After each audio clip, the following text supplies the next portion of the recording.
लेकिन आरोप आप पर जरूर है इस वक्त त्रिवेदी साहब, और यही राउंड 4 का सवाल है कि मोदी सरकार एजेंसीज का दुरुपयोग कर रही है। और ये सिर्फ आम आदमी पार्टी का कहना नहीं है, तृणमूल कांग्रेस ले लीजिए, कांग्रेस पार्टी ले लीजिए, चाहे वो आरजेडी हो, कोई भी पार्टी हो इस देश की, वो कहती है कि दुरुपयोग हो रहा है एजेंसियों का। इस आरोप पर आप क्या जवाब देंगे?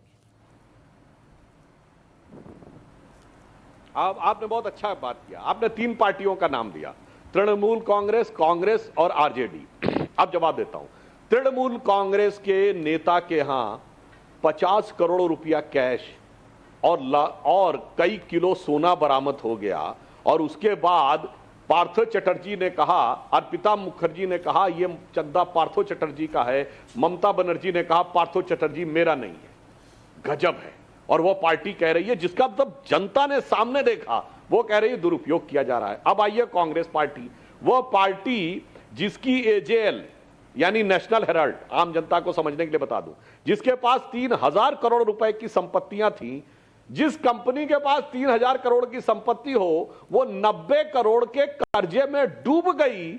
और वह कब डूबी? 1993 में उन अखबारों का बंद हुआ प्रकाशन जब कांग्रेस की सरकार थी, और 2004 से 14 तक कांग्रेस की सरकार रही। वो कहते हैं, ये तो मतलब किसी आम आदमी को समझ में आ जाएगा क्या घपला है। और आरजेडी, ये लालू प्रसाद यादव जी के ऊपर मुकदमा कब दर्ज हुआ था चारा घोटाले का? 1996, जब जनता दल की सरकार थी केंद्र में लालू यादव जी की सरकार थी, देवेगौड़ा जी प्रधानमंत्री थे, उस जमाने में मुकदमा दर्ज हुआ, और उसके बाद चढ़ाई हमारे ऊपर कर रहे हैं। तो तीनों पार्टियों का उत्तर हमने दे दिया।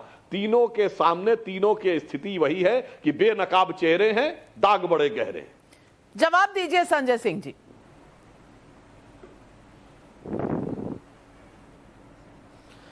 देखिए, ईडी सीबीआई का ये दुरुपयोग करते हैं, ये इस बात से ही साबित होता है कि 3000 छापे मारे हैं इनके शासन में, 3000 छापे, और 3000 छापों में मात्र 29 लोगों पे आरोप सिद्ध कर पाए ये लोग। ये है ईडी की असलियत।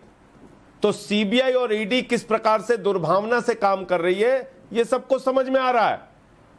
लेकिन मैं एक बात आपको कहना चाहता हूं कि आपकी पार्टी ने आज एक बात स्वीकार जरूर कर ली कि 2024 का जो चुनाव होगा, वो चुनाव मोदी वर्सेस केजरीवाल होगा, वो चुनाव आम आदमी party versus Bharatiya Janata party होगा। और अब आप कितना भी प्रयास कर लीजिए, केजरीवाल और उनका मॉडल आपसे रुकने वाला नहीं है।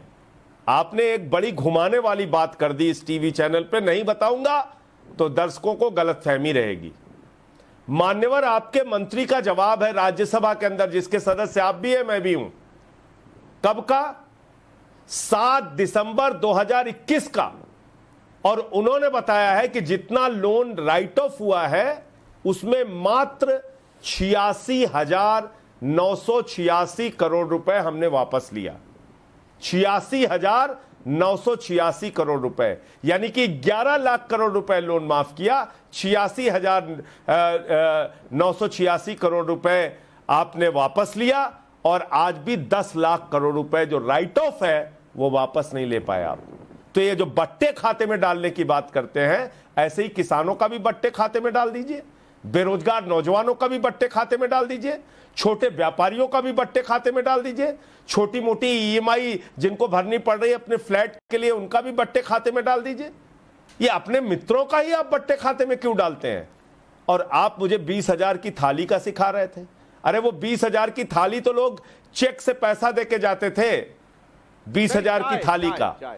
लेकिन आपने हिंदुस्तान की आजादी के बाद वो सिस्टम लागू किया जिससे आप दुनिया की सबसे बड़ी अमीर पार्टी बन गए। नाविका जी, आज भारतीय जनता पार्टी दुनिया की सबसे बड़ी पार्टी है और देश की सबसे अमीर पार्टी है। आपको चंदा कहां से मिल रहा है भैया? कौन कौन इलेक्टोरल बॉन्ड के जरिए आपको रुपया पहुंचा रहा है, करोड़ों रुपए, हजारों करोड़ रुपए? उसका सच लाइए देश के सामने और बताइए कितना इलेक्टोरल बॉन्ड मिला है बेनामी आपको।